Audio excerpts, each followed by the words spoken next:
me hear from you. Feeling good? It's hot out there. It's hot. Say, how hot is it? I don't have a joke. Don't even ask me.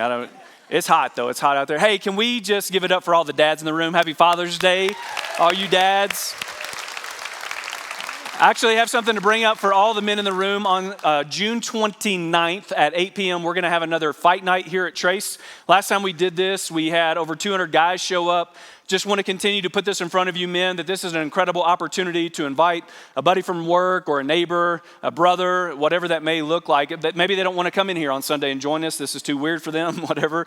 And that's a front door. I call those front door opportunities where maybe they'll join you to come and watch a fight. And I won't preach at them, but I'll just have a moment with them before we start that night. And let me give you one more reminder. Bring some dude food. Last time we ran out of food, so make sure you bring plenty of food.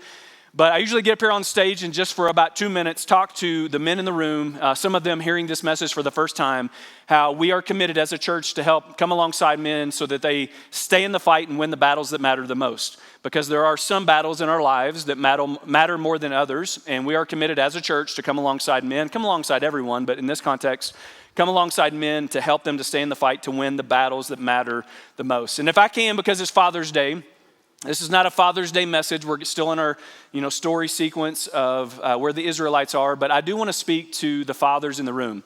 And the first thing that I would say is this: a lot of people can become a dad.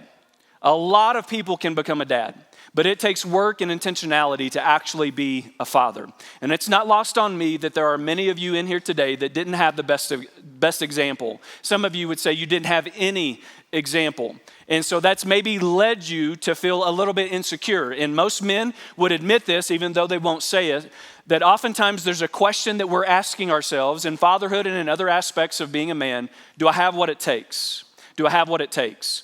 And the answer to that question in my mind is yes. Now that doesn't mean you don't need help. Doesn't mean you shouldn't ask questions. It doesn't mean you shouldn't ask for the advice of other men that have gone before you to speak into your life. And I do want you to know that as your church, we want to come alongside of you. And if you need some help when it comes to this whole task, one of the biggest tasks that God will ever give you to be an intentional father, we want to encourage you in that, and we want to help you in that. I really do believe that God has given you everything that you need to be the father He's asked you to be, but that doesn't mean that you don't need help. So if you need some help, make sure you reach out. This church will be there for you. I'm going to pray for the dads in the room really quick, and then we'll jump in. God, thank you for this morning.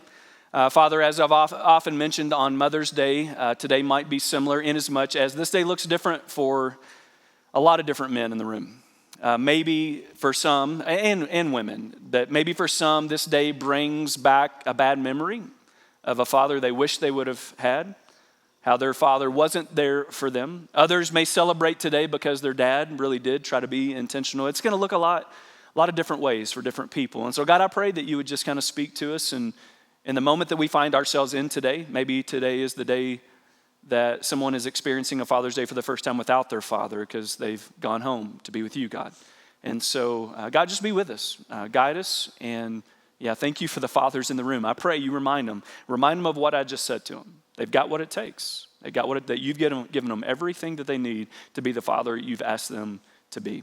We pray this in Jesus' name. Everybody said, amen. Well, hey, if you're new with us, my name's Aaron. I am one of the pastors around here, and you have caught us in the middle of a series, coming to the end of the series, really.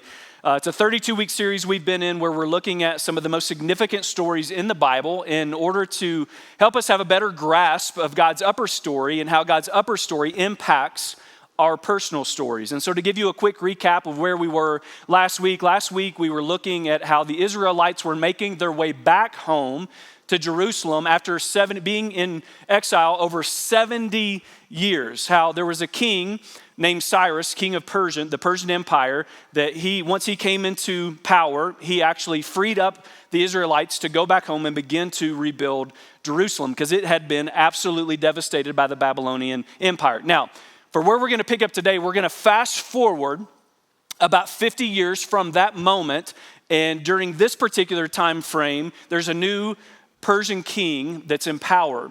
His name is Xerxes. Now, you're going to need to remember some names today, so I'm just going to ask you to repeat after me. Everybody say Xerxes. So King Xerxes is going to live and reign during a time where a very popular story is going to unfold. And it's about a young lady, a young Jewish girl by the name of Esther. Esther starts out as an orphan, but later becomes queen and has an opportunity to save her nation. We're going to get there, but she almost misses her moment because the task in front of her is so big that she's fearful, as many of us would be once you kind of hear the dynamics of what's going to unfold. If I were to give this sermon a title, I would probably title it, Don't Miss Your Moment. When I say don't miss, you say your moment. Don't miss your moment. So what I want to do first is I want to build a foundation for us of how Esther ends up going from orphan to queen. And to do that, we're going to begin in Esther chapter 1, beginning in verse 1. This is what happened during the time of Xerxes. The Xerxes who ruled over 127 provinces, stretching from India to Cush. Now that would have been around Ethiopia. At that time, King Xerxes reigned from his royal throne in the citadel of Susa. And in the 3rd year of his reign, he gave a banquet for all his nobles and officials. The military leaders of Persia and Media, the princes and the nobles in the provinces, they were all present. Now it says that he's going to allow these dignitaries to kind of tour around his kingdom for 180 days so that he can kind of show off the vastness of his kingdom and wealth. Anybody ever grow up watching the series Cribs? Anybody? 80s and 90s kid? Yeah. So this would be like Cribs Persian Kingdom edition. Now, at the end of this 180 days, Xerxes is going to throw a party. And this is not going to be just any party. This party is going to last for 7 days. Ain't no party like a Persian king party, because a Persian king party don't stop. Where's the 80s and 90s kids? Let me hear from you. You know what I'm talking about. The rest of you are like, what? Don't worry, we'll move on. So a couple things we learn out of Esther chapter 1, what the scriptures teach is during this party, King Xerxes is going to open up the wine cellar. It's an open bar, and it says that he doesn't put any restrictions on how much people can drink over the course of 7 days. Not just that, he's going to give each of them a golden goblet to drink out of. It says not one of them was the same as the other. In other words, this is not a red solo cup party. Like, he is going all out. Now, at the end of 7 days, it says, again, the scriptures teach that King Xerxes is drunk. Surprise, surprise. And when he kind of is thinking how he wants to conclude his party, he's like, you know what? I'm going to get Queen Vashti. She's the queen at the time. I'm going to petition Queen Vashti to come down and parade her in front of my distinguished guests because she looks pretty good. It says that she was easy on the eyes. And so he wants to show her off a little bit. So he petitions Queen Vashti. She's not there. He petitions her to come and join him at his party, but she denies his request. Now, what we read is that during the same time that King Xerxes is having his own party, Queen Vashti is actually having her own party, which should tell us that there's trouble in paradise. They're not even partying together. Like maybe you've heard the old adage, the couple that prays together, what? Stays together. But maybe you've never heard this one, the couple that doesn't party together doesn't stay together. You've never heard that? Because I just made it up. So ultimately, Queen Vashti she denies the king's request for her to come and be paraded in front of his distinguished guests. And as you can imagine, especially because he's drunk, this infuriates the king. And then he begins to have some of his counsel, some of the advisors in his life speak into him and say, hey, you can't let this happen. Like if you allow her to get away with this is going to give all of our wives the excuse that they need to start disrespecting us. You need to make an example of her, which is exactly what he does. And so what he decides to do is he strips her of her crown, removes her from being queen. And to replace her, he decides to throw the world's biggest beauty pageant that the king of the Persian kingdom has ever seen to find his new queen. Now, during this happening, in Esther chapter 2 is where we see all this start to unfold, this beauty pageant, this is where we're first introduced to Esther. Let me pick up in Esther chapter 2, beginning in verse 5. Now, there was in the citadel of Susa a Jew of the tribe of Benjamin named Mordecai. Everybody say Mordecai. son of Jair, the son of Shimei, the son of Kish, who had been carried into exile from Jerusalem by Nebuchadnezzar, king of Babylon, among those taken captive with Jehoiachin, king of Judah. Mordecai had a cousin named Hadassah, whom he had brought up because she had neither father nor mother. This young woman was also known as Esther. So her original name was Hadassah, and she's also known as Esther. She's an orphan. This young woman, who was also known as Esther, had a lovely figure and was beautiful. Mordecai had taken her as his own daughter when her father and mother died. Now, I'm going to fast forward over some things for the sake of time. Ultimately, Esther is going to win this beauty pageant, allowing her the position of becoming the next queen. And with time, she will learn that with greater levels of influence and power, and with greater levels of position and authority, come greater levels of responsibility. Can we pause there for just a moment this morning? Some of you, maybe many of you, have been given a job, a position, an opportunity that has allowed you to have greater levels of influence. Have you ever taken the time to consider that maybe God has put you in that position with a very clear purpose in mind? That God may be setting up for you, like he's going to set up for Esther. God is setting up for you what I've often referred to as a divine appointment. That maybe he's got you exactly where you are for this exact place and time because there's something that he's going to ask you to do with it. Now, for the rest of us, maybe we don't have higher levels of position or authority, but most of us, not all of us, but most of us in here probably have a job. And here's where I want to challenge us a little bit, because what we have a tendency to do at times is we show up to our jobs, and let's just say it's a 9 to 5. We show up at 9, but what we do, and we kind of subconsciously do this, is we kind of put Jesus on the shelf before we go in, and we kind of drop him off, and then we do our thing, and then we clock out at 5, and then we pick Jesus back up. To which I have challenged so many of us and so many of you on several different occasions. Guys, doesn't it make sense that if Jesus is the most important thing in our life, that he should just naturally come up in conversation? Naturally. I mean, most of you, not all of you, most of you in here would probably say, Jesus is my faith, Jesus, God, is the most important thing in my life. Wouldn't the most important thing in our life, shouldn't that naturally come out of us? To which some of you may push back, well, Aaron, yeah, I get what you're saying, but it's my job. And there's a line that I cross if I start bringing faith into the midst of my occupation, to which I'd say, okay, that's fair, but maybe this is also fair. Have you ever tried to tiptoe to see where that line is? Ever?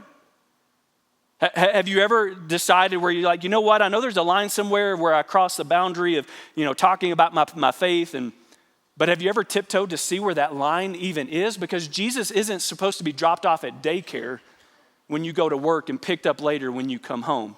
Like in Matthew chapter 5, Jesus himself says, let your light shine before others so that they may see your good works and glorify your Father in heaven. When I would sit down on the edge of the bed, when I used to put my kids to bed when they were younger, the song didn't go like this. This little light of mine, I'm gonna let it shine before 9 and after 5, but not all the time. I made that up this morning, by the way. Yeah. No, don't give me that Christian charity. Esther almost misses her moment too.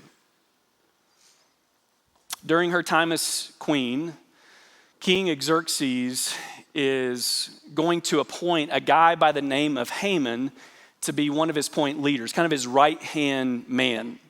And Haman is going to force people to bow down to him, to show him honor and respect when they come in his presence. And there's one man who decides that he's not going to do that.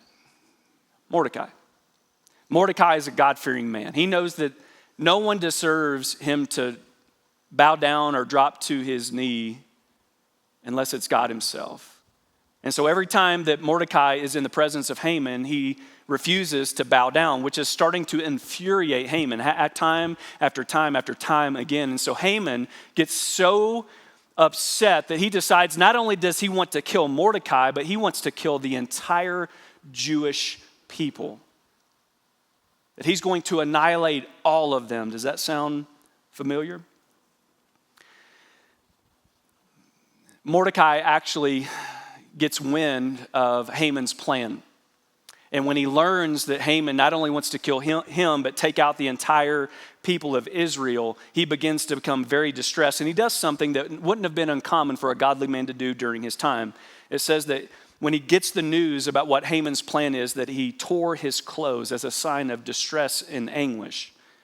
When Esther learns about this, she decides to send him some new clothes, to which he refuses. Now, Mordecai doesn't know how much Esther knows at this point in time, but I'm going to paraphrase and even suggest some things here. He's probably thinking to himself, like, clothes, Esther? You're sending me new clothes. You have one of the most powerful positions in this kingdom, and all you're going to do is send me some new clothes. Now, she doesn't have all the input yet, but I want to use that as a place to kind of pivot and jump off of, because don't we do that sometimes in different scenarios where it's like, I feel like I should do something.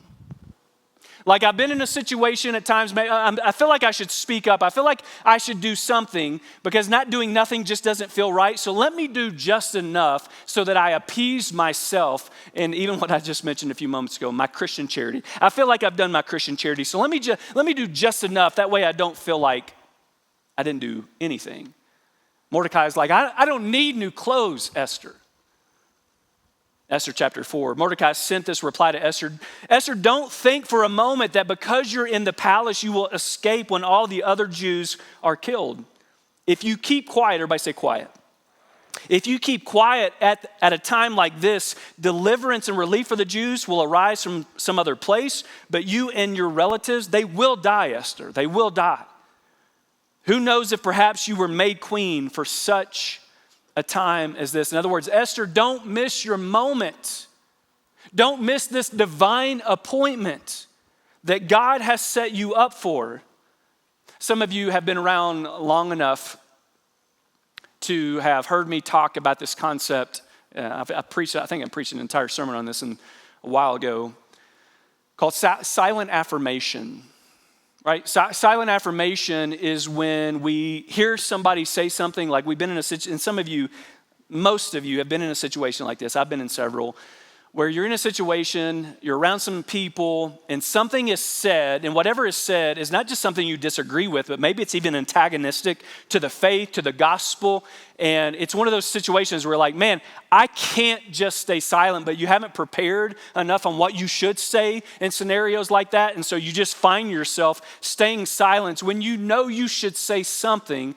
And sometimes, not all the time, but our silence actually communicates to the people that are witnessing what's being spoken as if we're affirming it.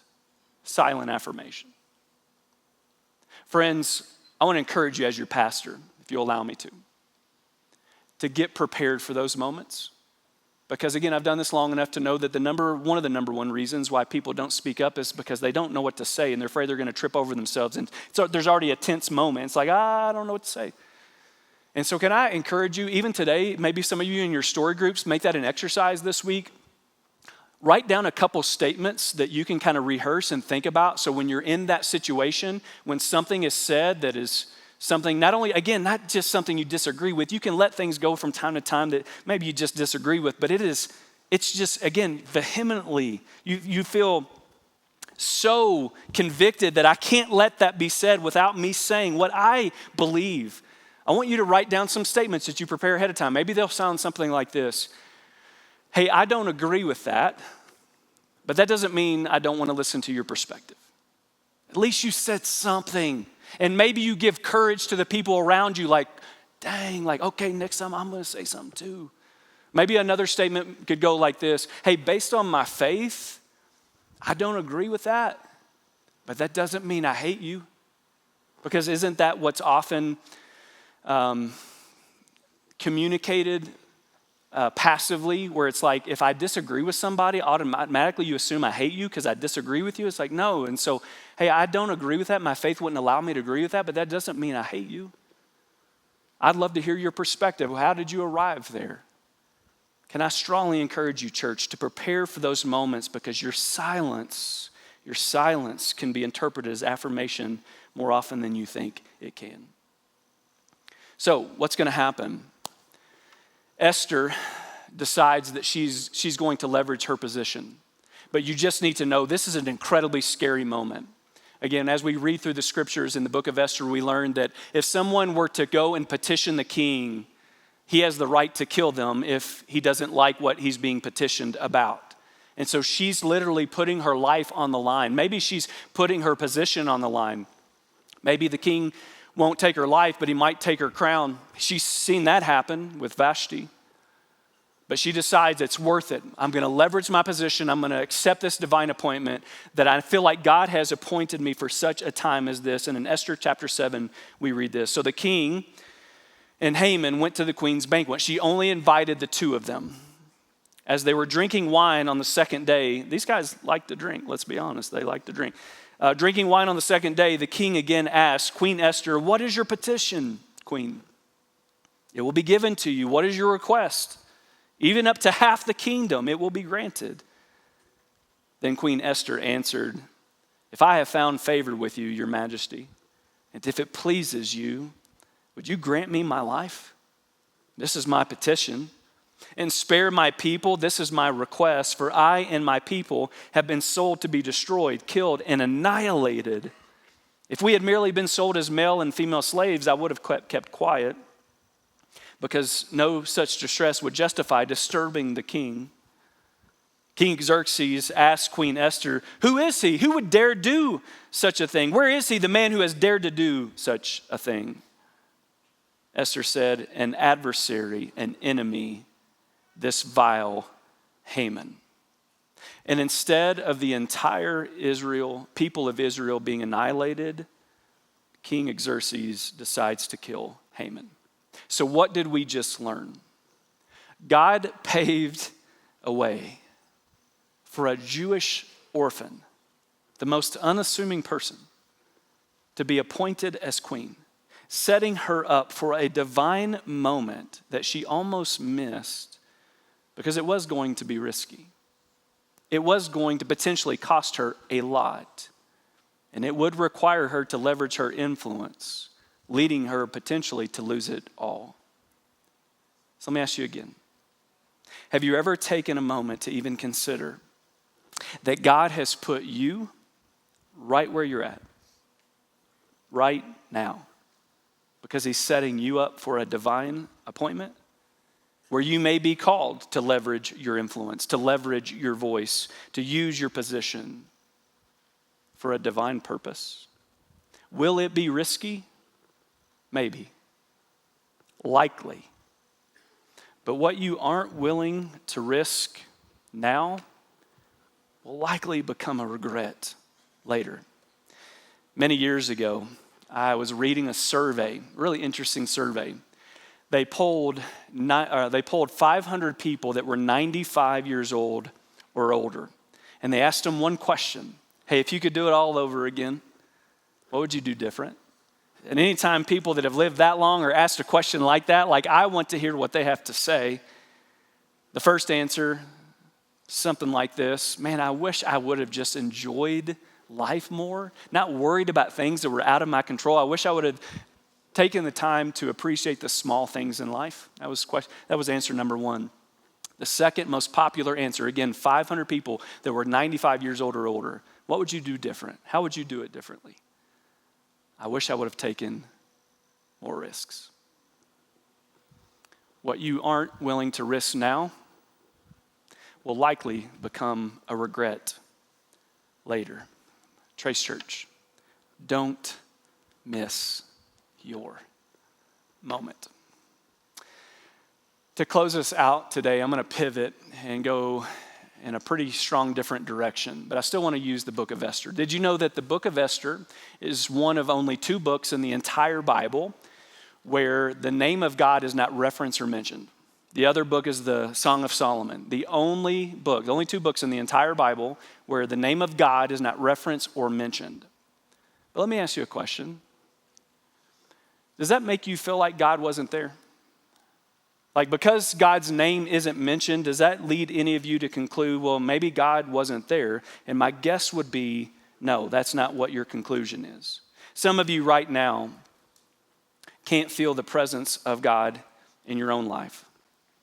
Some of you might even be willing to admit that you have struggled with faith recently because maybe it feels like God has neglected you in your greatest time of need. Anybody ever thrown their arms up to heaven? God, where are you? Why didn't you? You could have, but you didn't. God, when I needed you, why did I feel in that moment that you were neglecting me? Some of us sometimes use accountability language towards God. God, how could you? How could you? This is for somebody today. God hasn't forgotten you, I promise. God hasn't forgotten you. He is faithful and he is active even when you can't feel him. Sometimes, especially in our darkest hour, when we feel God has potentially denied us, that might just be the moment, Trace, where he is the most determined to help you to know that he is with you. I want you to watch this story by my friends Ashley and Ryan to show this point. We met when in our late 20s, and soon afterward found out that I was pregnant with Cash. And we moved up to Montana, got married, and had another little boy named Maverick. And then we moved back down here because we wanted to be with family, because it's hard with kids without your family. We were on a family vacation, and we were at the beach, and it was the day that we had just gotten to the beach house that we were going to be staying in for a week. And Ryan and I and my brother and my sister-in-law, we all went to the grocery store to go get some food for the week.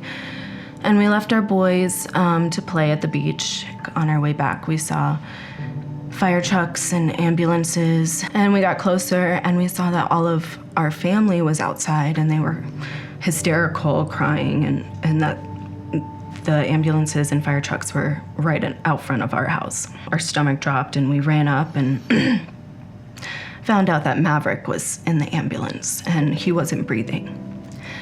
And he had fallen in the pool. And that was when, our whole world shattered in that moment. We went to the hospital, and they rushed him to the hospital, and we were standing by the hospital bed, him laying on it, and them still trying to revive him. And the doctor said that that he was only going to do one last shot of epinephrine, and after that, there was nothing else that he could do. And I just remember praying as hard as I could.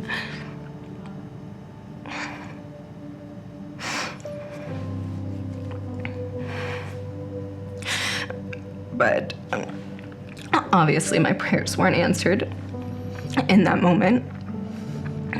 But we had to leave Maverick there at the hospital and go back with an empty car seat.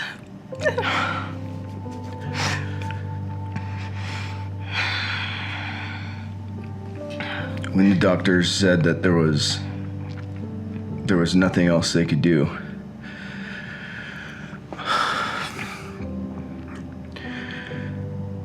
he asked us if we wanted to say goodbye. And of course we did. And I went up and I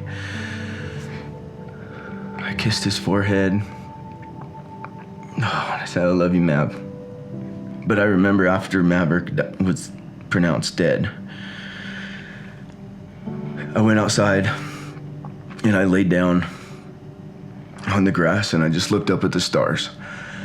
And I prayed to God, please, my son did not deserve this. I deserve this. I deserve this.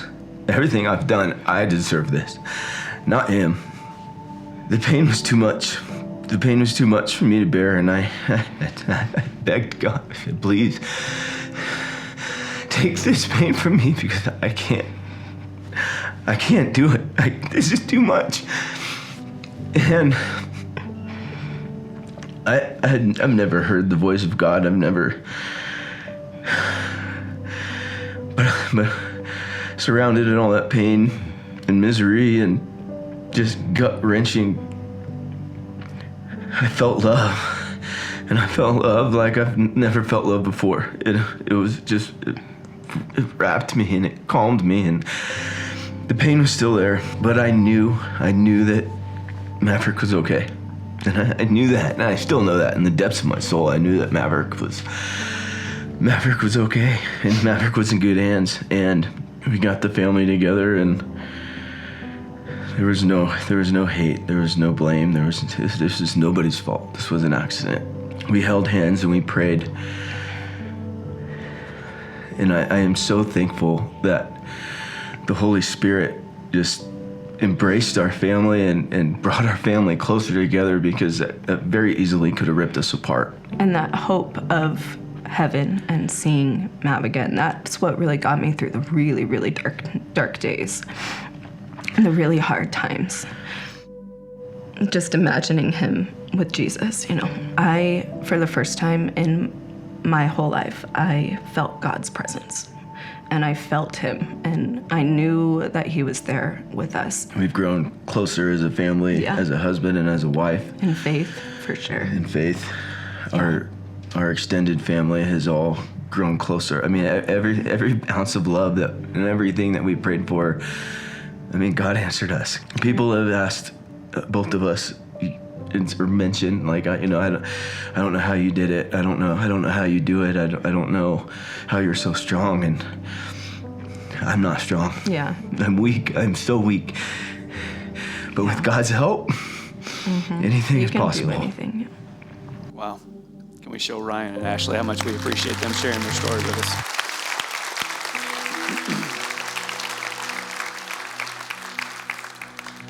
Maybe God has a divine appointment for you. And maybe that divine appointment is that even in your darkest hour, when you feel like God has denied your requests, that's when God is the most determined to show you that he's with you and that he loves you. But you do have to let him in.